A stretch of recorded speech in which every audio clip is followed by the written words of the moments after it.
My name is Andrew Singletary, and I will be discussing rapid aerial exploration of unknown environments from a safety-critical controls perspective. This work is motivated by our involvement in the DARPA Subterranean Challenge. This challenge requires us to quickly explore unknown underground environments. We must cover long distances with very poor visibility, which is difficult for aerial vehicles that are so sensitive to collisions. Due to the speed of exploration, as well as the uncertainty in the measurements, we cannot rely on collision avoidance to be done at the planning level. Instead, all collision avoidance will be done directly on the relative point cloud data to prevent errors in global positioning and allow for more rapid movement. This strategy has the added benefit of speeding up planning by eliminating any need to generate dynamically feasible trajectories that avoid obstacles. In this paper, we show that even with extremely simplistic global and local planners, robust exploration can be achieved with rigorous safety guarantees. Before we begin, we must define two important concepts. A set S is control invariant if, for all x and s, there exists a sequence of inputs in the input set U such that for all time, x remains in the set S.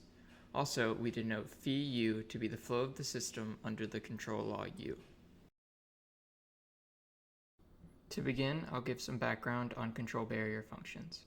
Given a safe set S, a function h of x is a control barrier function if the supremum over u of h dot plus lambda h of x is greater than or equal to 0.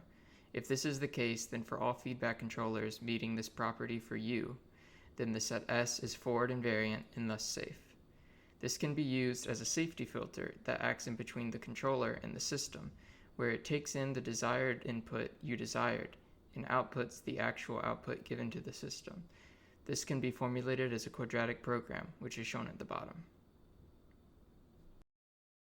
Control barrier functions have been successfully implemented on a wide variety of systems, including what's shown on the left, which is something out of our lab with barrier functions on a Segway, and on the right, which is a video from Georgia Tech on control barrier functions on drones.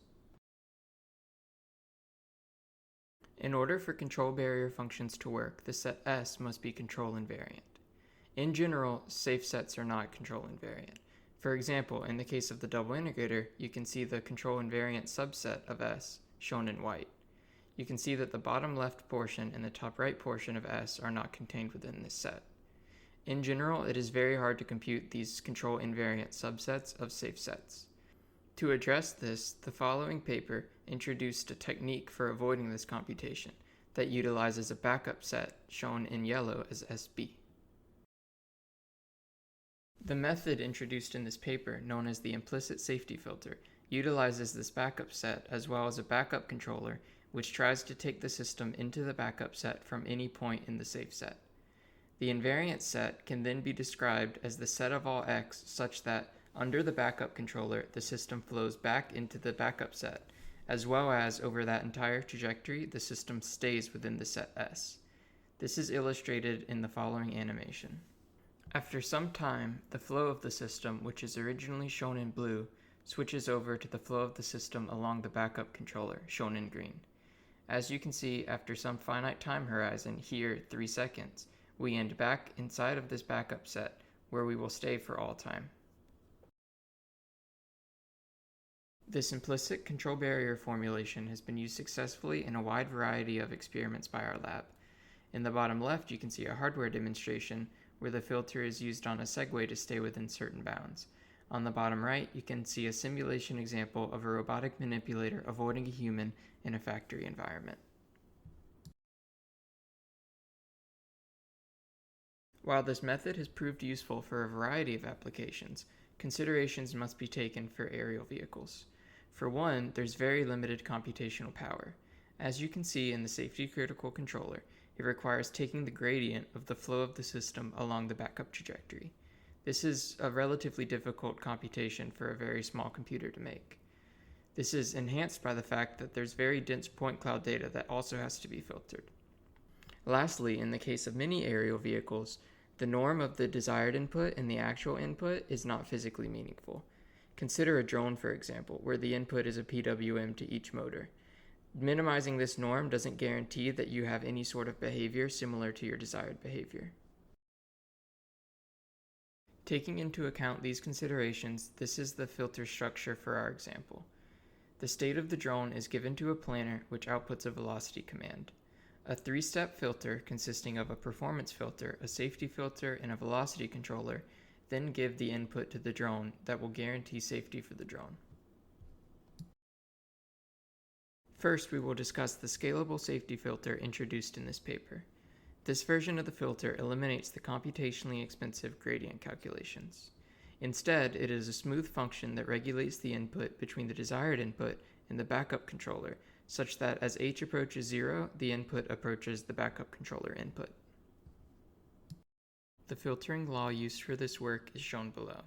As you can see, it meets the requirements stated in the theorem, and thus under this control law, the system is safe. The following figure helps illustrate the filter in the case of the drone. The drone and its backup trajectory is shown from 5 different initial conditions. In this case, the backup controller simply tells the drone to stop. For the first initial condition, the entirety of the backup trajectory remains far away from the obstacle. Therefore, the majority of the input used is from the performance filter. As the drone along its backup trajectory begins to approach the obstacle, more and more of the backup filter is utilized in order to keep the drone away from the obstacle. Due to the loss in optimality compared to the original safety filter with the gradient computations, a performance filter is now added to increase the optimality of the overall filtering approach. The figure on the right shows how this performance filter works. As the filter gets closer to the obstacle, more of the velocity component of the vehicle in the direction of the obstacle gets removed. At some distance away from the obstacle, known as the soft margin, the only velocity component is normal to the obstacle. If you are inside of this soft margin, then a velocity component away from the obstacle is added. This work also includes a robustness result for uncertainty in the dynamics. In this case, the safety filter checks against all possible backup trajectories based on the dynamics. This is illustrated in the figure below and in the video as a red bounding box around the center of mass of the drone. The simulation environment is shown on the right. This is a ROS-based C++ real-time simulation environment. The full, nonlinear, 17-state quadrotor dynamics with quaternions and PWM inputs is utilized. LiDAR data is simulated using Gazebo and is used by both the safety filter and Octomap, which is used by the A-star planner. The boost interval arithmetic library is used for robustness calculations. In the plot to the left, you can see the minimum value of the safety function along the backup trajectory in green. As you can see, it never drops below 0. The actual distance from the center of the drone to the wall is shown in blue. It is constrained that this distance is always greater than 0.2 meters, which it maintains despite being driven directly at the wall. In the plot, this slide shows a time-lapse of the cave exploration in the simulation environment. The cave covers a 240 meter by 460 meter area with one entrance and one exit. The cave gets as narrow as 0.75 meters and the width of the quadrotor is 0.5 meters. With a simple A-star frontier exploration algorithm, the quadrotor is able to explore the cave in just under 28 minutes without any collision due to the safety filter. In conclusion, this paper demonstrated efficient and rigorous safety for aerial vehicles. Future work includes a short-term memory for forward-facing LiDARs and cameras so that a 360-degree LiDAR is not required. Also, improved robustness results for a general case has been submitted to CDC 2020.